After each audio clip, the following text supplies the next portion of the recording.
तो अब राउटिंग हमने डिफाइन कर ली, कैसे राउट करते हैं, कैसे कनेक्ट करते हैं, ठीक है, कैसे आउटपुट हम डिफाइन करते हैं। उसके बाद हम जैसे कि डेटाबेस कनेक्टिविटी करना चाहें तो डेटाबेस कनेक्टिविटी कैसे करेंगे वो चीज़ हम समझेंगे। तो डेटाबेस हम किस चीज़ को लेके चलेंगे, मोंगो को लेके चलेंगे। तो आपको क्या इंस्टॉल करना है, आपको मोंगो डीबी इंस्टॉल करना है, ठीक। तो मोंगो डीबी यहाँ पे कम्युनिटी एडिशन में चले जाएंगे, ठीक।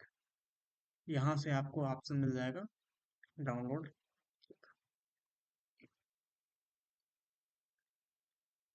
और इसमें देखिए ये वाला आप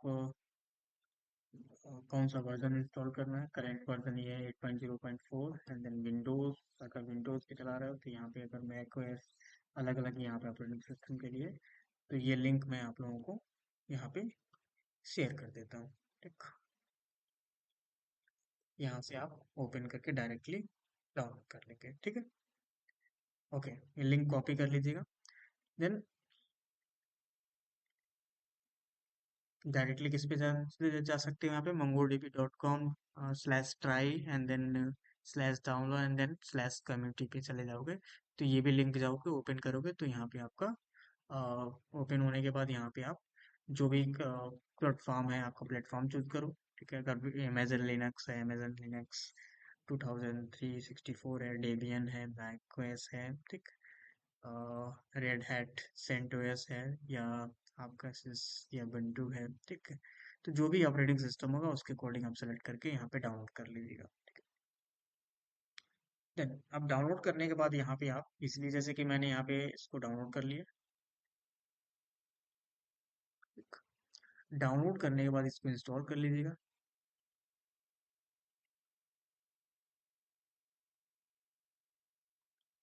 मोंगोडीबी एक तरह से आपका एक डेटाबेस है, नो एसक्यूएल डेटाबेस है, जो प्रेफर किया जाता है नोड जेएस टेक्नोलॉजी के साथ, कि आप नोड.js के साथ मोस्टली हम क्यों यूज़ करते हैं मोंगोडीबी को, क्योंकि ये स्केलेबल है। हम इजीली स्केल कर सकते हैं इसमें डेटा को।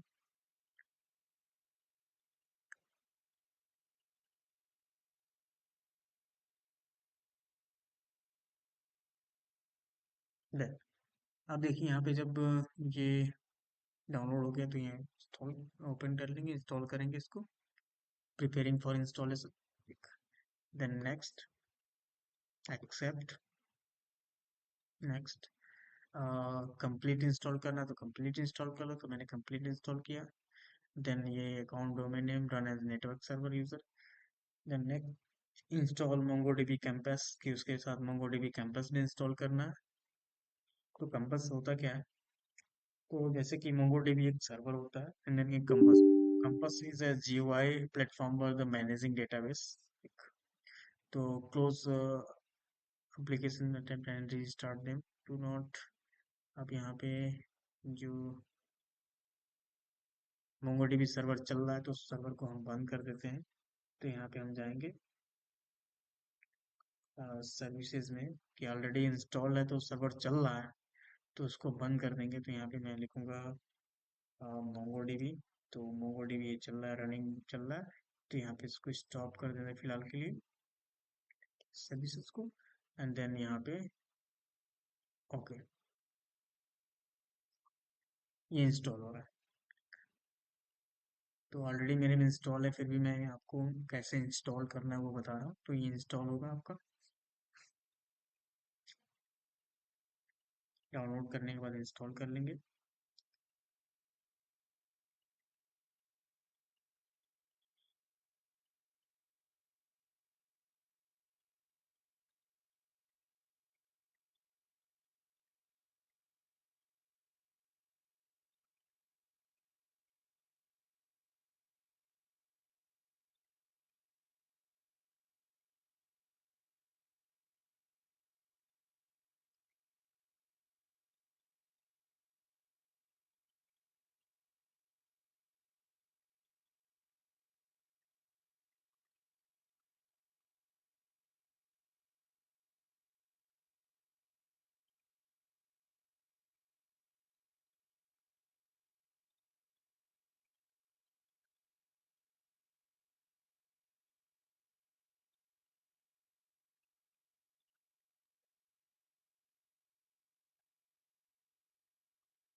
ये इंस्टॉल हुआ तब हम यहाँ पे एक लाइब्रेरी है वो इंस्टॉल कर लेंगे अपने प्रोजेक्ट में। ठीक है, तो यहाँ पे लिखेंगे npm इंस्टॉल। देखो यहाँ पे पैकेज डॉट जेसन में क्या क्या लाइब्रेरी अभी इंस्टॉल्ड है, तो अभी फिलहाल के लिए इसमें dot env installer express dot env environment file बनाने के लिए यूज किया जाता है, जो हमने प्रीवियस क्लास में बताया था आपको। ठीक है, देन अब npm इंस्टॉल, और उसके बाद यहाँ पे mongoose एक लाइब्रेरी आती है, mongoose लाइब्रेरी, जिसको हम इंस्टॉल कर लेंगे यहाँ पे। तो यहाँ पे देखेंगे ये इंस्टॉल होते ही यहाँ पे आपका ऐड हो जाएगा डिपेंडेंसीज के अंदर।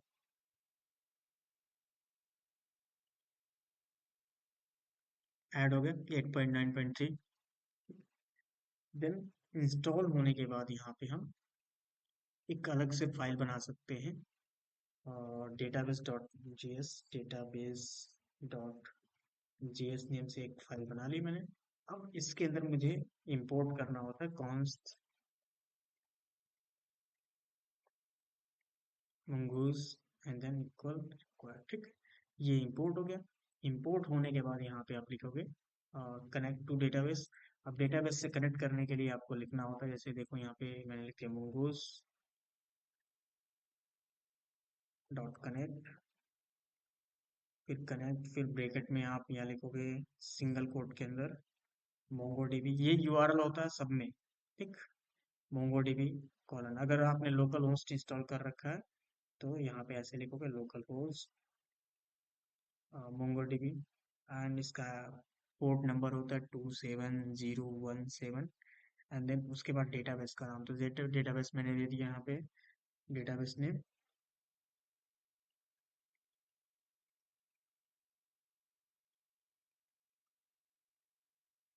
ऐसे मैंने लिख दिया फर्स्ट डेटाबेस, जो भी देना हो सकता, जैसे मैंने फर्स्ट डेटाबेस। ठीक, तो उस नेम से डेटाबेस आपका क्रिएट हो जाएगा। देन अब उसके बाद यहाँ पर डिफाइन करेंगे, यहाँ पे ये हमारा क्रिएट हो गया। देन उसके बाद लिखेंगे डॉट देन, अगर कनेक्ट होता है तो यहाँ पे मैसेज आ जाएगा database is connected. Then catch, अगर एरर आया तो यहाँ पे एरर प्रिंट हो जाएगा। ठीक, अब यहाँ पे हम इसको एक्सपोर्ट करते मॉड्यूल एंड मंगूज। ठीक, और मंगूज ना डिफाइन करके मैं यहाँ लिख देता हूँ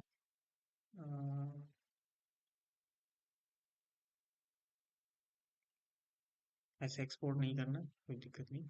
अब यहाँ जा करके हम ऐप डॉट जी एस में जाएंगे और वहाँ पे हम उस फाइल को रिक्वायर कर लेंगे, तो यहाँ पर रिक्वायर, और यहाँ ब्रैकेट के अंदर slash dot slash and database. अब देखिए यहाँ पे जब हम आते हैं इसमें, तो ये आपका क्या लिख करके आ रहा है, the server is running this port, और यह कनेक्शन वाला अभी आपको आउटपुट नहीं आ रहा है। क्या दिक्कत है इसमें, हम देखते हैं।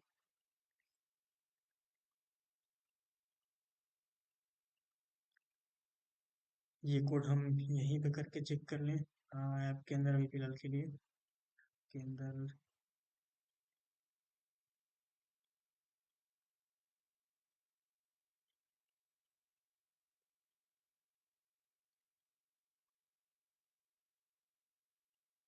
क्योंकि अभी इंस्टॉल नहीं हो रहा है, इस वजह से कनेक्ट नहीं हो रहा, तो इंस्टॉल नहीं हुआ है, तो इस वजह से अभी कनेक्ट नहीं हुआ है। ठीक,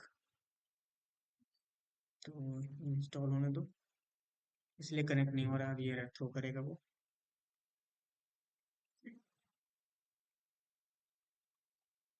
अभी डेटाबेस इंस्टॉल हो रहा है।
installed. It will launch once it is done.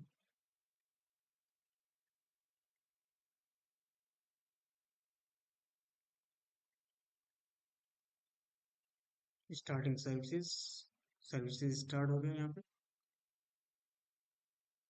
Testing, removing backup files, then finish हो गया। अब यहाँ पे कनेक्ट कर लेते हैं, कनेक्ट डेटाबेस। देखो यहाँ डेटाबेस कनेक्ट हो गया। अब कनेक्ट होने के बाद देखो यहाँ पे मैसेज आ गया होगा। देखो अब क्या एरर आ रहा है, कह रहा है कि अननोन, कुछ एरर आ रहा है, कह रहा है कि कैन नॉट कनेक्ट। अब इसको फिर दोबारा रिफ्रेश करते हैं। क्या लिख कर, क्या है, कनेक्टेड टू द डेटाबेस, क्योंकि डेटाबेस वो अभी इंस्टॉल हो रहा था, इस वजह से नहीं। तो देखो यहाँ पे ऐसे लिखा जाता है, उसके बाद यहाँ पे देन, और यहाँ पे स्टार्ट एंड क्लोज ऐसे लिख सकते हो। यहाँ पे स्टार्ट एंड क्लोज नहीं लिखा गया था, लेकिन यहाँ पे स्टार्ट एंड क्लोज ऐसे लिख सकते हो। इसके अंदर आप मैसेज दे सकते हो कि आपको क्या कोड देना है। तो console dot log, then catch होता है, तो कैच में भी आप मैसेज यहाँ पे एरर मैसेज प्रिंट कर सकते हो। तो ऐसे यहाँ पे मैंने दिया कंसोल डॉट लाइन। ठीक, अगर सिंगल स्टेटमेंट लिखना तो स्टार्ट एंड क्लोज की जरूरत नहीं पड़ती है। ओके, तो ये हो गया। तो ये कनेक्शन आपका किस में क्रिएट हो गया, यहाँ पर क्रिएट हो गया। ओके, तो कनेक्शन क्रिएट करने के बाद यहाँ पे आप इस तरीके से डिफाइन कर सकते हो।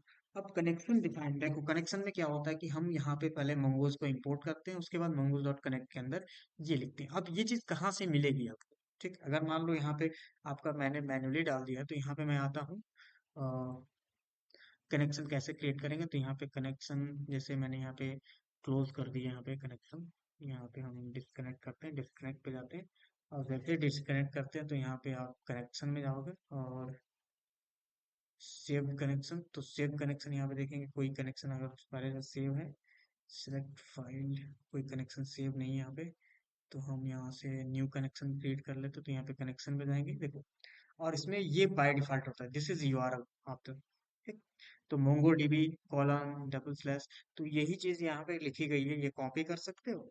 और यही चीज जो यहाँ पे लिखी गई, देखो सेम सेम हुई है ये नंबर। और ये जो स्लैश करने के बाद एक्स्ट्रा जो लिखा गया है, this is database, first database. आप किसी भी नेम से डेटाबेस क्रिएट कर सकते हो। तो यहाँ पे देखेंगे डेटाबेस आपका बना है कि नहीं, तो इस नेम से बना कि डेटाबेस की नहीं। तो यहाँ पे देखेंगे माई डेटाबेस नहीं बना है। ठीक, तो जब तक इसके अंदर कोई टेबल नहीं बनाएंगे, टेबल क्रिएट नहीं करेंगे, तब तक डेटाबेस नहीं बनेगा। तो टेबल्स को हम कलेक्शन बोलते हैं। ठीक है, तो हम कैसे डिफाइन करेंगे, तो उसके लिए एक मॉडल क्रिएट करना पड़ता है, क्रिएटिंग मॉडल। तो मॉडल क्रिएट करने के लिए हम एक फाइल बना लेते हैं, जैसे कि हमने यहाँ पे बना लिया।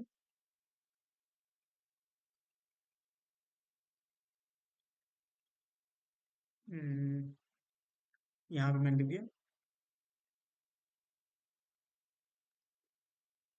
Product model dot GS. आप एक फोल्डर के अंदर भी डिफाइन कर सकते हो, तो यहाँ पे हम फोल्डर बना लेते हैं। ये प्रोडक्ट मॉडल लिखा है, तो हम एक फोल्डर बना करके उसके अंदर रखते हैं। तो कोई भी चीज एक फोल्डर के अंदर रखेंगे, जैसे मैंने यहाँ पे लिख दिया मॉडल्स। और इस मॉडल्स के अंदर मैंने एक मॉडल बना दिया। मॉडल की तरह से क्या होता है, डेटाबेस को रिप्रेजेंट करता है, डेटाबेस टेबल को रिप्रेजेंट करता है, जिसके अंदर फील्ड्स और बाकी चीजें हम एज इट इज बनाते हैं कि हमको क्या क्या फील्ड्स चाहिए। जैसे मुझे प्रोडक्ट का डिटेल सेव करना, तो मैंने लिखा प्रोडक्ट डॉट जीएस। ठीक, उसी नेम से मैंने एक फाइल बना ली। ठीक, तो इसमें क्या होता है, सबसे पहले हमको इंपोर्ट करना होता है। तो यहाँ पे लिखा हमने const mongoose इक्वल रिक्वायर, ये हो गया, इंपोर्ट कर लिया।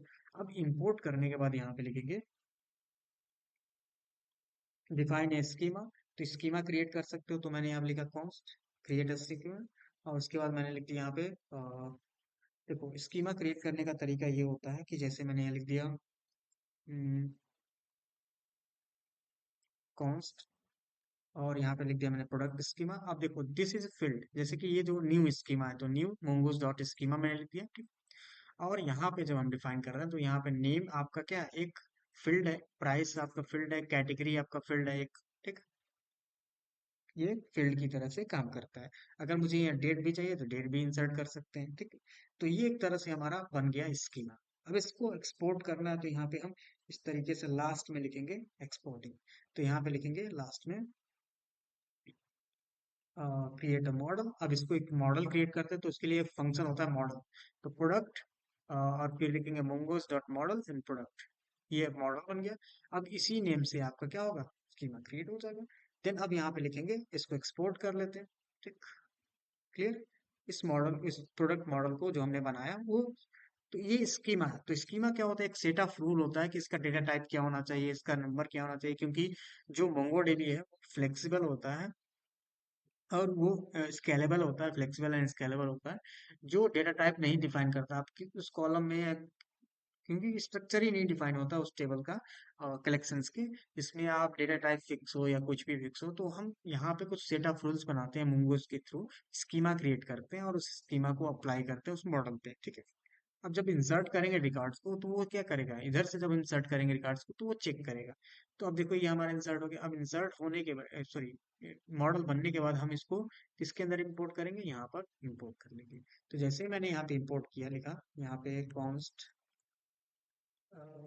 इस नेम से मुझे इंपोर्ट करना है तो कॉन्स्ट मैंने लिख दिया यहाँ पे प्रोडक्ट और रिक्वायर्ड मॉडल्स।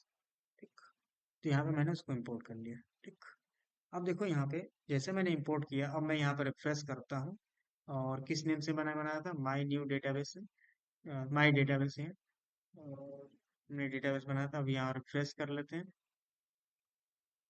एक बार चेक कर लेते हैं, यहाँ पे रिफ्रेश करते हैं। देखो फर्स्ट डेटाबेस आ गया। अब फर्स्ट डेटाबेस में जाएंगे तो फर्स्ट डेटाबेस में किस नेम से बना, तो यह आपका टेबल प्रोडक्ट्स नेम से ये टेबल बन चुका है। ठीक है, क्लियर। तो इसमें प्रोडक्ट नेम से यहाँ पे टेबल क्रिएट हो गया।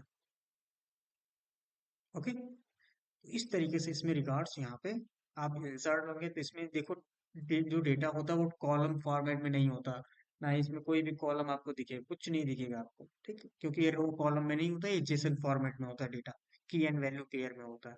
ठीक है, तो इसका ये टेबल बन गया अपने आप। तो प्रोडक्ट्स जो मॉडल बनाया वो अपने आप माइग्रेट करके एक टेबल बना देता है। ठीक है, तो प्रोडक्ट नेम से बनाया हमने, अब वो प्रोडक्ट उसमें क्या है, प्रोडक्ट्स नेम से वो टेबल बन गया वहाँ पे। क्लियर। तो मॉडल क्या होता है, डेटाबेस में टेबल को रिप्रेजेंट करता है, जो उसका स्ट्रक्चर हम यहाँ पे जावास्क्रिप्ट से बना लेते हैं। ठीक, तो वहां पे उसका कोडिंग नहीं करते हैं मोंगोडीबी के अंदर, उसकी कोडिंग हम जावास्क्रिप्ट से बैकएंड में ही कर लेते हैं। क्लियर। देन अब ये डिफाइन करने के बाद हम आगे आते हैं, स्कीमा टाइप है, बहुत सारी चीजें इसमें डिफाइन कर सकते हैं। अ, अब आते हैं एक, अब देखो स्कीमा टाइप क्या होता है। अब देखो टाइप में क्या होता है, यहाँ पे आपका पूरा डेटा हो गया, जैसे कि नेम, प्राइस, कैटेगरी होगी, लेकिन इसमें आईडी मैंने नहीं की। तो क्या होता है, ऑटोमेटिक जब मैं इंसर्ट करता हूँ तो उसमें आईडी अपने आप जनरेट हो जाती है, जिसको क्या बोल सकते हैं, ऑब्जेक्ट आईडी बोलते हैं। ठीक, तो एक अपने आप क्या होता है, इसमें ऑब्जेक्ट आईडी ऐड हो जाता है, this is object, object ID. ठीक, तो ऑब्जेक्ट आईडी क्या होती है, is a special data type that is type of mongoose, जो क्या रिप्रेजेंट करता है, किसी आईडी को रिप्रेजेंट करता है। तो represents specific instance of a model in the database. For example, a book might use this to represent an author object. This will be actually contain the unique ID. ठीक, तो इसका field name क्या होता है, object ID, और उसका field name क्या होता है, आईडी होता है। ठीक, इस तरीके से डिफाइन करें तो ID is a default field in the every schema, तो अपने आप वो आईडी नेम से एक फील्ड बन जाता है, अंडरस्कोर आईडी नेम से। ठीक है, तो जब रिकॉर्ड इंसर्ट करेंगे तो आईडी नेम से एक फील्ड बन जाएगी, जिसका डेटा टाइप वैल्यू क्या होता है, ऑब्जेक्ट आईडी होती है। ठीक, अब ऑब्जेक्ट आईडी में बहुत सारी चीजें डिफाइन की जाती हैं, वो अभी आगे हम डिफाइन करेंगे। अब इसमें क्या होता है कि हम वर्चुअली इसको कैसे इंसर्ट करेंगे, कैसे क्वेरी डिफाइन करेंगे, तो इसमें डेटा कैसे इंसर्ट करते हैं। तो देखो, अगर मुझे इसमें डेटा इंसर्ट करना तो app.js में जाएंगे। तो अभी मैनुअली डेटा इंसर्ट कर रहा हूँ यहाँ पे। तो मैनुअल डेटा इंसर्ट कैसे किया जाता है, तो मान लो मुझे इसमें डेटा इंसर्ट करना, तो मैंने यहाँ का एक प्रोडक्ट डिटेल्स, तो प्रोडक्ट डिटेल्स हमने डिफाइन किया, प्रोडक्ट डिटेल हमने डिफाइन किया, और एक नया प्रोडक्ट बना लिया। देखिए क्या, नेम लिख दिया, ये हो गया लैपटॉप, प्राइस मैंने दे दिया, और कैटेगरी मैंने दे दिया इलेक्ट्रॉनिक्स। तो इसमें देखो प्रोडक्ट में कौन कौन कॉलम थे, name, price and category, same as इसमें मैंने ये डिफाइन किया। तो न्यू प्रोडक्ट और करली ब्रेसेस के अंदर ये डेटा मैंने से डाल दिया। ठीक, ऐसे सेट करने के बाद यहाँ पे लिख दिया जाता है प्रोडक्ट 1.सेव। तो जब सेव लिखोगे तो वो डेटा उसमें क्या चला जाएगा, सेव हो जाएगा, ठीक। अब जब जाके देखो यहाँ पे डेटा सेव हुआ है कि नहीं, तो यहाँ पे जब रिफ्रेश करोगे तो आपको वो डेटा यहाँ पे मिल जाएगा। तो जैसे ही रिफ्रेश करो देखो यहाँ पे लैपटॉप 5000 और इलेक्ट्रॉनिक्स ये आपका बन ऐड हो गया।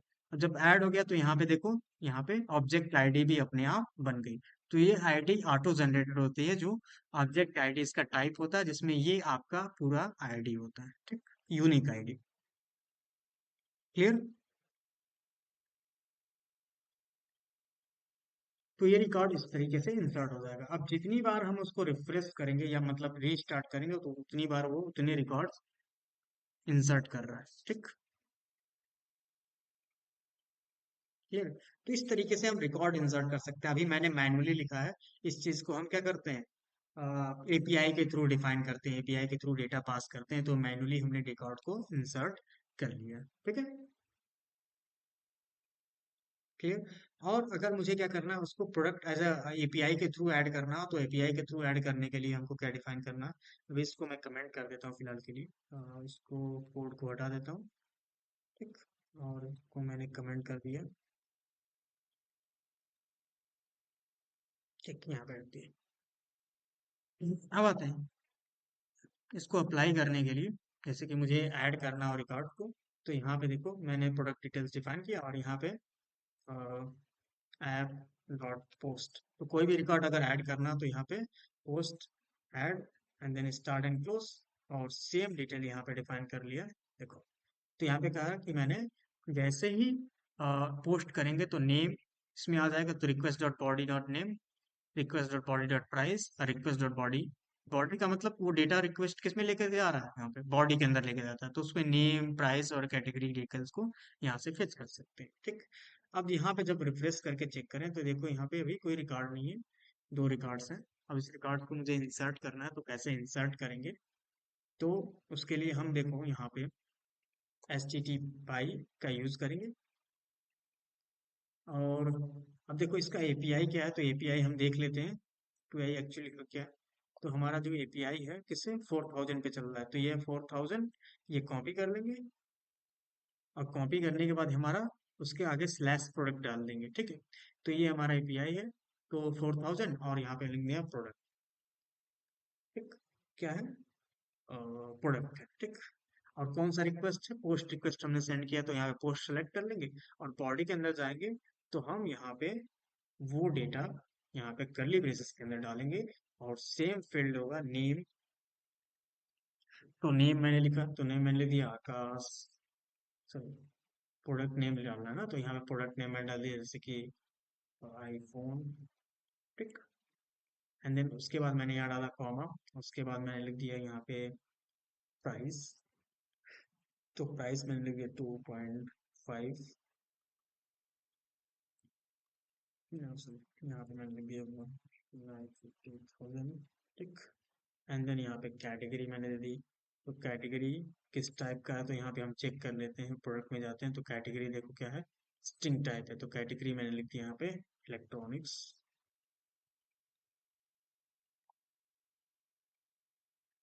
इलेक्ट्रॉनिक्स, ठीक। अब यहाँ पे रिकॉर्ड्स को मैं सेंड करता हूँ, जैसे सेंड करता हूँ देखो एरर आ रहा है 500 एक्सटर्नल सर्वर एरर, ठीक। नेम नहीं रीड कर पा रहा है, तो यहाँ पे हम क्या करेंगे, इसको डबल कोट के अंदर रख लेंगे, इसको भी डबल कोट के अंदर रख लीजिएगा क्योंकि ये एरर थ्रो कर रहा है, ठीक। और यहाँ पे जब सेंड करते हैं तो इसको इस तरीके से ही सेंड करते हैं, तब जाके वो कन्वर्ट कर पाता है। देखो ये एरर आ गया ना यहाँ पे, ठीक। अब ये सेंड करेंगे तो देखो यहाँ पे आप क्या एरर आ रहा है, can not read property of undefined name, तो नेम,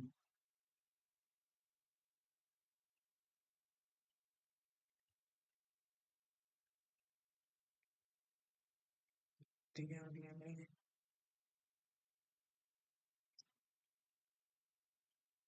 अब एक चीज है अनडिफाइंड नेम आ रहा है क्योंकि हमने यहाँ डिफाइन किया जो, अब एक चीज है यहाँ पे बॉडी सॉरी जेसन का यूज नहीं किया, तो यहाँ पे ऐप डॉट यूज, और यहाँ पे जेसन मिडल है, follow the incoming data to the Jason.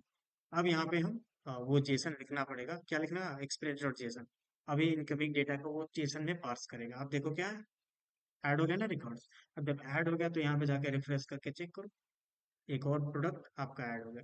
तो ये रिक्वेस्ट हम किसके थ्रू भेज रहे हैं? एक टेस्टिंग एपीआई टेस्टिंग का एक टूल है, HTTPI, जिसमें आप ये रिकॉर्ड डालोगे तो वो इंसर्ट कर देगा। तो जैसे मैंने अब दूसरा रिकॉर्ड डाला, जैसे मैंने यहाँ लिख दिया कंप्यूटर,